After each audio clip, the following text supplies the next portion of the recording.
something to say.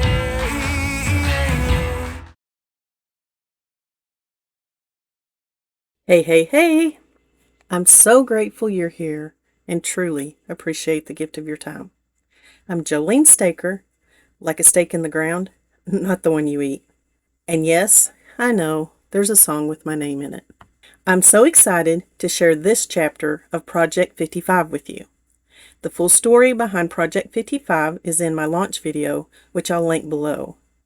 Here's a quick recap. I launched my channel on my 55th birthday. Over the last 5 years or so, I've spent a lot of time reading, studying, and exploring books and the reading experience. Project 55 is my way of bringing all of that together to build a library of bite-sized pizzas that are quick to watch now and easy to find later. And because I can be a number nerd, I chose to go all in on number 55. There will be 55 video chapters, each between 5 and 11 minutes long. Because, of course, 5 times 11 is 55. Each chapter explores a different aspect of the book experience. Whether you're a lifelong reader or just beginning your reading journey, I hope you'll find ideas, tools, and conversations that help you enjoy books in new ways. Let's get into today's chapter. Last chapter, I promised I would share some of the work I've done on identifying and organizing our different expectations into book clubs we could decide whether or not we belong in. And I believe knowing why we read, and when possible, why the people we interact with read, can be an important step. Someone asking why I read shouldn't be a hard question. At least that's how it seems to me, yet it was. Thankfully, the person asking the question was me, so I didn't have to be embarrassed. Well, maybe now that I'm sharing it with you. The first thing I did in seeking out the answer was separate fiction and nonfiction because the reasons could be different, and right now I'm reading or listening to about 50 times more fiction. I hope to change that ratio sometime in the future. Does it matter if you know why you read fiction? Honestly, if you're happy with what you read and have places to talk about your reading if you want to, probably not. Do I think it can be useful to spend a little time thinking about why you read? Absolutely.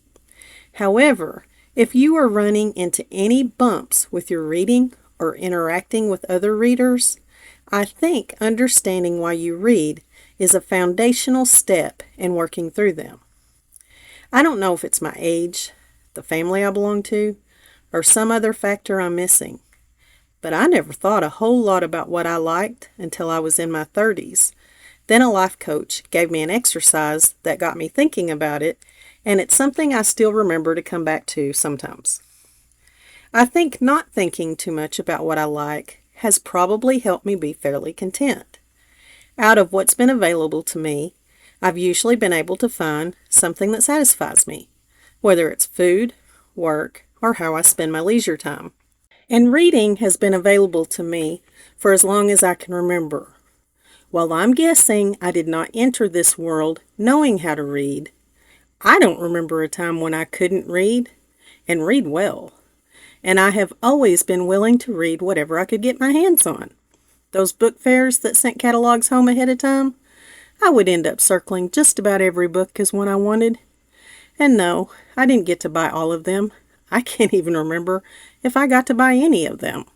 But those catalogs sure made my day. Ran out of reading material from school? No problem. I dug out the box of Harlequin romances my mom had. Talk about inappropriate for a young person. Thankfully, she also had Christian books. The ones I remember most are Guidepost and books about women in the Bible. Oh, and let's not forget Reader's Digest. I read those cover to cover. It pays to enrich your word power was one of my favorite parts of the book. So I understand why I haven't really thought about why I read fiction. Basically, I started out with, if there was a book there, I would read it, even to the detriment of getting enough sleep. Then life happened. I got distracted and didn't pick up a fiction book for years. I got my master's degree during that time, so I picked up plenty of books. but not fiction. Now I've been back to reading fiction for about 5 years, and it's a different world. Much of that due to BookTube. The value in understanding where I fit in the book community is that I can be more intentional about what I notice when I read and share it in a way that helps others decide if they want to read the same books. And while I'm still pretty happy reading whatever I come across, I do like being more intentional and working toward more involved reading goals. There's nothing better than stringing together some really good reads and having a light bulb moment. So have I figured out why I read? Why, yes. Yes, I have. And George R.R. Martin summed up a big part of it for me. A reader lives 1,000 lives before he dies. The man who never reads lives only one. What I would add is that living those lives vicariously gives us some of the experience and the lessons without having to go through all of the pain ourselves. There can certainly be some pain in reading about them, but nothing compared to what living them would cost. One of my first lessons in learning from someone else's mistakes actually came from a country song, and I was just a kid when I heard it, but it stuck. It talked about someone cheating on their partner, promising to be true to you, and taking a ring off of their finger. I never forgot the lesson. I wouldn't be tempted to be with someone who was willing to cheat on the person they were already with. And even more important to me than the life lessons is the opportunity to understand what other people go through and how they end up in places or doing things I would never choose for myself. It helps me see that they didn't always choose where they ended up either. Add to the fact that I love learning just about anything, escaping into a story to forget my own troubles for a while, enjoying great characters, and reading about worlds I couldn't visit even if I wanted to, and you can probably understand why I can read just about anything. After nailing down my own reasons, I went to the internet and found an article that described novels as exciting machines which transport their readers in time and space.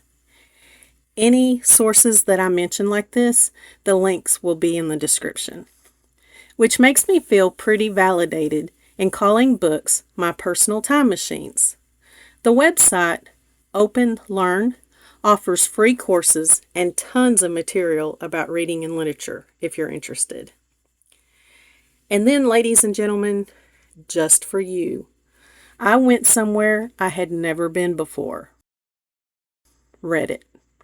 I'm going to share 11 general themes I pulled from this particular post, but if you have time, I encourage you to read through some of the comments yourself.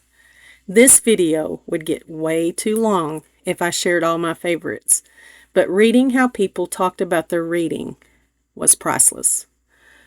Most of the responses came down to 11 general themes: escapism and immersion, experiencing other perspectives, enjoying a good story, learning, relaxation and comfort, appreciating the writing itself, imagination, happiness and enjoyment, connection and companionship, personal growth, and even though this may be circular reasoning at its finest, simply, I like reading. My favorite was from someone who basically said they couldn't stop buying books, so they may as well use them. I related to that one a little too much. So that's a lot of the thoughts about why people read fiction. I'll share more about how this fits into my book club project in the next chapter. And that's a wrap on this chapter of Project 55. See you in the next one.